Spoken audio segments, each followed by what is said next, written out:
এবং intransitive verb নিয়ে আমাদের অনেক সময় কনফিউশন থাকে। ট্রানজিটিভ ভার্বে সবসময় একটা অবজেক্ট দরকার, আর ইন্ট্রানজিটিভ ভার্বে কখনোই অবজেক্টের প্রয়োজন নাই। সো আমরা এই অবজেক্টটাকে কিভাবে চিনব? অবজেক্ট যদি চিনতে চাই তাহলে আমাদেরকে কি অথবা কাকে দিয়ে প্রশ্ন করতে হবে? কাকে? ভার্বকে। সো ভার্বকে যদি আমরা প্রশ্ন করি, যেমন আমরা যদি এখানে দেখি, দেখেন ভার্ব, শি রিডস এ বুক, এখানে হচ্ছে রিডস, সে পড়ে, পড়েটা হচ্ছে আমাদের একটা ভার্ব। সো এখানে রিডস হচ্ছে ভার্ব। সো ভার্বকে যদি আমরা প্রশ্ন করি সে পড়ে, কি পড়ে? সো কি দিয়ে যদি প্রশ্ন করি, পড়ে হচ্ছে বই পড়ে, তাহলে দেখেন বই পাওয়া যাইতেছে, তাহলে বই হচ্ছে একটা অবজেক্ট।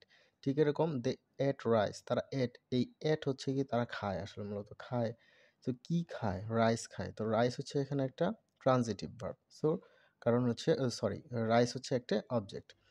এরপর হচ্ছে দেখেন হি হি স্লিপস, এবং এখানে হচ্ছে স্লিপসকে যদি আমরা বলি সে স্লিপস, কি বা কাকিদের প্রশ্ন করলে এই ভার্বের কোনো উত্তর পাইতেছি না। আবার দেখেন দ্য বেবি ক্রাইস।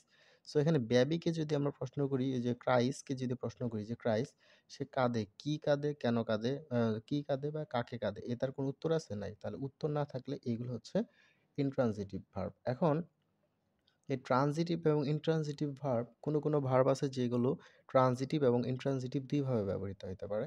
সেটা হইতেছে রান, যেমন হচ্ছে রান আমরা ইউজ করতে পারি গ্রো। কিভাবে? যেমন রানকে যদি আমরা দেখি, যে দেখেন এই হি রানস, এই রানকে যদি আমরা প্রশ্ন করি যে রান, সে হচ্ছে কি বা কাকিদের প্রশ্ন করি, হ্যাঁ, কোনো অবজেক্ট আছে? আমাদের কোনো অবজেক্ট নাই, কি দিয়ে প্রশ্ন করতেছি পাইতেছি না, সে আম, কাকিদের প্রশ্ন করতেছে পাইতেছি না। কিন্তু এখানে দেখেন যদি আমি কি দিয়ে প্রশ্ন করি, সে আম, সে চালায়, দৌড়ায় বা চালায়, একই ধরনের উত্তর। শি রানস, তাহলে শি রানস কি? একটা কোম্পানি, একটা কোম্পানি।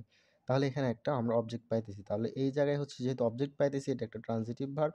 যেহেতু এখানে অবজেক্ট পাইতেছি না, তার মানে এটা হচ্ছে একটা ইনট্রানজিটিভ ভার্ব। রানস হচ্ছে এখানে ইনট্রানজিটিভ ভার্ব। তাহলে এই ইনট্রানজিটিভ এবং ট্রানজিটিভ দুইটা জিনিসই বোঝা গেল। এখন এই ইনট্রানজিটিভ এবং ট্রানজিটিভ দুইটাই যে ভার্ব, তাদেরকে আমরা সাধারণত অ্যাম্বি ট্রানজিটিভ ভার্বও বলে থাকি।